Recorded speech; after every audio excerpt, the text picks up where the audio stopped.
Hey everybody, before I get started, I just want to mention a couple of ways that you can engage with me on a more personal level. I have a few avenues set up and I keep focusing on one, and I figured why don't I make a short little video talking about all of them real quick before we get into these episodes. So first thing, Patreon. There's a link in the episode description, in every episode description to the Patreon, as well as a video on the feed called Major Announcement that has all the details of what each tier offers and how much they cost. I implore you to check that out. I offer a lot of cool shit for my patrons. Second thing, the Discord channel. There's also a Discord link in the episode description and in every episode description. I have multiple channels set up there for each show that I'm covering, and it's a great way to just engage with me. I have a channel set up for MMA talk as well. I'm a big MMA fan, so if you're an MMA fan, you can check that out as well. There's a link to the Discord in the episode description.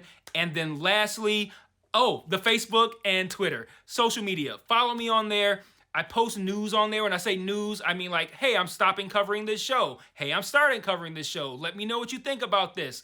I do live watches of things on Facebook where like I'll check in and say I'm watching so-and-so show, and then I'll like live comment while I'm watching it, and that'll be cool if maybe you watch that show too and you want to watch along with me, or you're watching it later and you will see my thoughts, which are usually pretty entertaining because I'm usually pretty high when I'm writing them. So check out all those links in each episode description, and let's talk about this episode. Peace. One mic. Yeah. All I need is one mic. Yeah.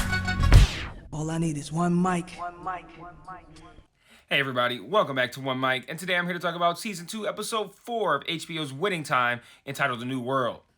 So it's the start of the 81-82 season. If you remember at the end of the last episode, the Lakers got knocked out of the playoffs in the first round, and now it's a new world for the Lakers. They get off to a 2-4 start, and the players are struggling to get, I don't even want to say get accustomed to Westhead's system. They just don't like it. Like I think they know how to do it. They just don't want to. But it's also a new world for me, as this was the first episode that I didn't really enjoy. And that's not to say that I thought it was a bad episode or anything like that. It's just this episode spent its entire runtime beating a dead horse. Like, I understand they wanted to escalate the tension between Westhead and everyone else, but I don't think they needed to spend the entire episode hammering home a point that was very clearly already made by the end of the last episode. I mean, it's a point they've been working on for quite some time, but, you know, we have the proof right here on this channel. You know, how much time did I spend in the last video talking about Paul's ego and how it's driving every decision he makes, the chip on his shoulder, the way he started making decisions to spite other people just to prove he's in charge. And now I feel like I can't even really adequately talk about this episode because all it did was make those same points all over again. For example, last week, he made a decision on trading a player based on how Riley felt about it. Like, oh, Riley liked it? Oh, I'm not going to do it anymore. Or it was the inverse of that. This week, they do the exact same thing again by having him base a decision surrounding Kurt Rambis on what Jerry West thought. Even when West agreed with him, like just to prove the point of how petty and spiteful Paul is right now, just to let it be known that he's in charge. So it's like, yeah, I could talk about that decision and what that says about Paul and how petty he is, but I already talked about all that shit last week when we did the exact same fucking thing. So I don't know, this episode, it really didn't do much for me because, you know, it took an aspect of the story, it was already clear, and then made beating the shit out of the dead horse the focal point of the whole episode. So, like, I don't know, there's not much to discuss. But with that said, because of that, there's not going to be too much, but let's get into discussing some of the relevant things that did happen. So, Magic's contract becomes public knowledge after Red Auerbach tells the media about it, and it understandably drives a wedge between Magic and the team, because Magic sees, the team sees Magic as the clear favorite of Bus now. And Kareem even says to the media, it's inevitable when that happens that the others are going to start to wonder if they belong. And he even floats the idea out there playing for the Knicks. Another thing, though, I didn't like about this episode was Norm doing all his badass tough guy talk in the locker room. You lost the right to talk tough to Magic when him and Bus made you his bitch when he was eating the goddamn mangoes off your plate in your face, and you just sat there and said nothing and said everything was fine when you had a chance to be like, yo, Magic's the problem, fuck him. You were too much of a bitch to do that at that moment, but now Bus ain't there, and now you want to be all tough and shit in the locker room. Fuck out of here, man. Like, Like, you can't be tough now, Norm. Like, I personally would have called that out right in the locker room. Like, watch your mouth, because you was a little bitch when we was at Bus House, and I ate your little cantaloupe right out your hand. You ain't say shit. Don't be in here trying to act tough and shit in front of the guys now. Like, no. That little fake shit don't work. That don't work around Detroit. Maybe they play that shit in L.A., but we don't play that shit in Detroit. You ain't about to be fake like that, man. Like, you was a bitch yesterday. Don't try to be tough right now. I didn't like that shit. Obviously. I did like when someone told Norm to calm down. He's like, you need to calm up.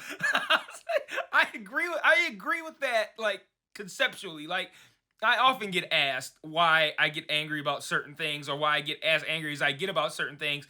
And my answer is often, why aren't you angry about this? And when I say, I'm not gonna get too far into it, but I'm talking about like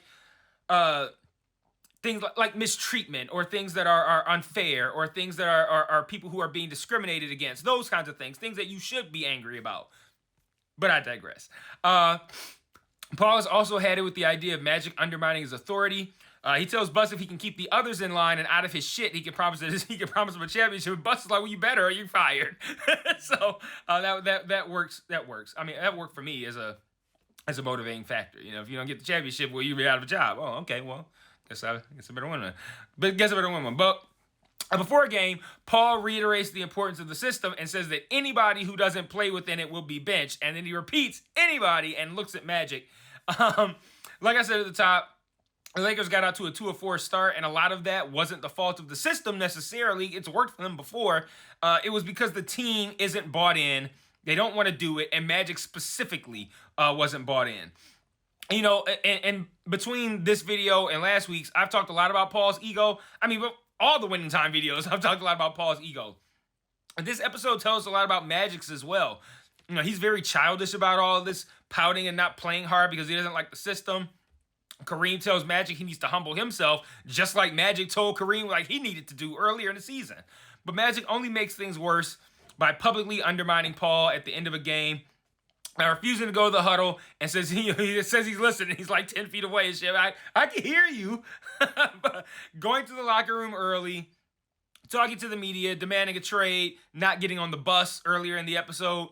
Magic's wrong too. You know, at the end of the day, these are two guys fighting over ego. They both need to be in charge. They both need to be running the show. They need to be doing it their way, and the other person is the one that's stopping them from doing it. So, it's a clashing of heads, and we know historically in sports, you have a player that's like a generational type of talent like Magic Johnson.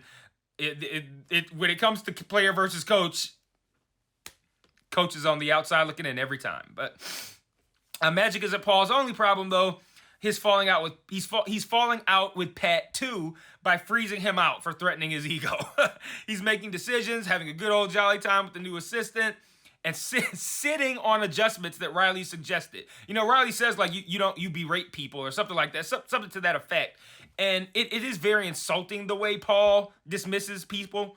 You know, it's one thing to be like, hey, here, Paul, here's some suggestions, some adjustments we might make to the offense, and then going, thank you, Pat, and then not reading it. Not reading it and then sitting on it while you're laughing with somebody that he could potentially be perceiving as his replacement, not a good look. Riley consistently tries to protect his friend in this episode and not let their relationship die. But it's not until the blow up with Magic that Pat finally gives up and essentially lets Paul hang himself. You know, he stops him initially. He's like, Paul, and then he's like, you know what? Fuck it, man. Go fight with Magic. I'm looking to be promoted to head coach anyway. You go on right ahead. And then Paul's got one other problem as well, which is his idol, Jack McKinney. They go to lunch or dinner. No, it was lunch because they said that they were playing that night. And McKinney says or he might have said the next night. I don't know. But McKinney says he's going to expose Westhead in their 2 games together. And before the game, Paul has to sit there and watch all of the players go up to McKinney and show their love and appreciation and respect for him that they don't have for Paul, including Magic and Kareem. And they win the game. The Lakers do. But only because of a missed shot. You know, Paul tells Magic to double another player, and Magic leaving his man freed up a lob attempt that would have won the game if it had been successful.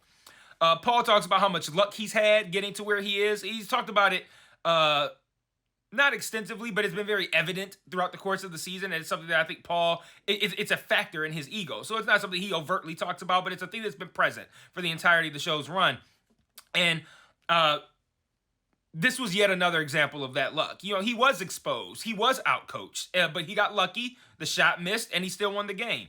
And the preview for next week isn't shy about Paul being out and Pat Riley being in next week, but things really break down for Paul in the final moments of this episode. So, like I said, Lakers win again.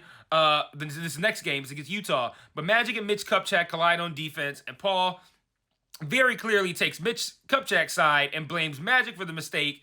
And now you've lost the buy-in of your star player if you're Paul Westhead. Like I said earlier, Magic refused to come to the huddle. He speaks to the media and he requests a trade. All of this actually happened. After that win over Utah, it put the Lakers at 7-4. Magic requested a trade with the same words that his character said in this episode. I can't play here anymore. Whatever he said, that was the actual quote. If you search it, you can read the New York Times article that covered this trade request. Real thing. 24 and just as it was real life back then. It's gonna be real life next week. 24 hours later, Westhead was fired. So, like I said, the preview isn't even shy about Westhead being out. But I'm still looking forward to seeing the conversation to see how it plays out. That's what I was expecting to see in this episode, but. Anyway, I just wish this episode had gotten to the firing. Spending the entire episode rehashing these same themes and giving more examples of bruised egos that lead to the firing, it just made this episode kind of boring for me. I do expect them to get back on track next week, though. We need to be seeing Larry Bird a lot more often, and we need to start seeing it right now. But that's all I got for this week. I'm going to close out with two really quick thoughts. The first being the stuff with Buss and Honey is just wasted film at this point. Like, I do not give a fuck about Jerry Buss and Honey. I'm just waiting for him to cheat on her. And so now then he breaks the promise. So she goes, "You never hurt me." And now he hurts her. I'm just waiting. Fast forward me to that part because the rest of this shit is terrible. And then whoever that is that they have playing Jack Nicholson was spot on. Great guy that was. That's all I got. So I will see you guys next week for episode 5. And until then, peace.